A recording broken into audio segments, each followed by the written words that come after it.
दोस्तों, स्वागत है आप सभी का आपके अपने चैनल द रिटेल इन्वेस्टर में। यहाँ बात करने वाला हूँ मैं आईआरएफसी यानी Indian railway finance corporation limited की।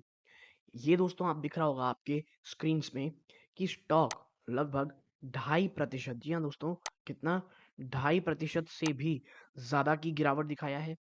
स्टॉक एक समय में आप देखेंगे तो निचले स्तरों से 80% तक के रिटर्न दे चुका था, लेकिन अब क्या हो रहा है, वहां से स्टॉक में एक शानदार गिरावट का सिलसिला शुरू हो चुका है।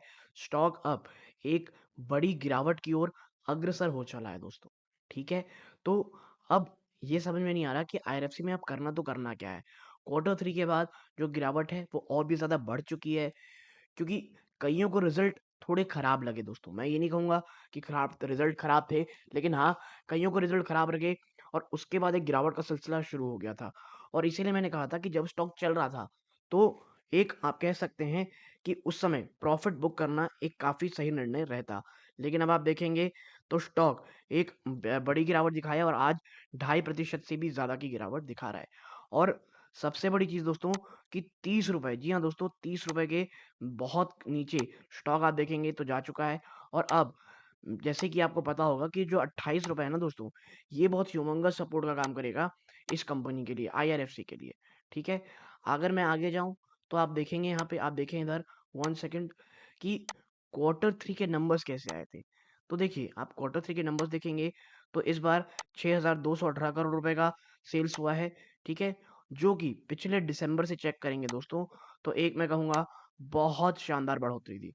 ठीक है, year on year, quarter on quarter, दोनों में ही बहुत शानदार जंप है दोस्तों ये तो। लेकिन जब हम नीचे चलते हैं ना और हम देखते हैं ऑपरेटिंग प्रॉफिट मार्जिन, तो वो भी बहुत शानदार ही रहा है भैया, लगभग 100% है। और नीचे जाते जाते जब आप प्रॉफिट बिफोर टैक्स देखेंगे तो चीजें थोड़ी सी बदलती दिखाई देंगी। क्यों? कि जो इंटरेस्ट है दोस्तों, इंटरेस्ट जो है वो इस बार काफी बढ़ा हुआ है और उसका असर ही हमें यहाँ देखने को मिल रहा है कि जो स्टॉक है आप देखेंगे तो वहां पर आप देखें तो लगभग जो प्रॉफिट बिफोर टैक्स है वो 1633 करोड़ रहा है, जो कि आप देखेंगे तो पिछले क्वार्टर में 1714 था। लेकिन हाँ, ईयर ऑन ईयर बेस पे ये अच्छी खासी जंप है दोस्तों। बात करें नेट प्रॉफिट की तो 1633 करोड़ आया है, जो पिछले क्वार्टर में दोस्तों 1714 थी। और एक साल पहले देखेंगे तो 1500, लगभग 1600 रुपए के आसपास, 1600 करोड़ के आसपास।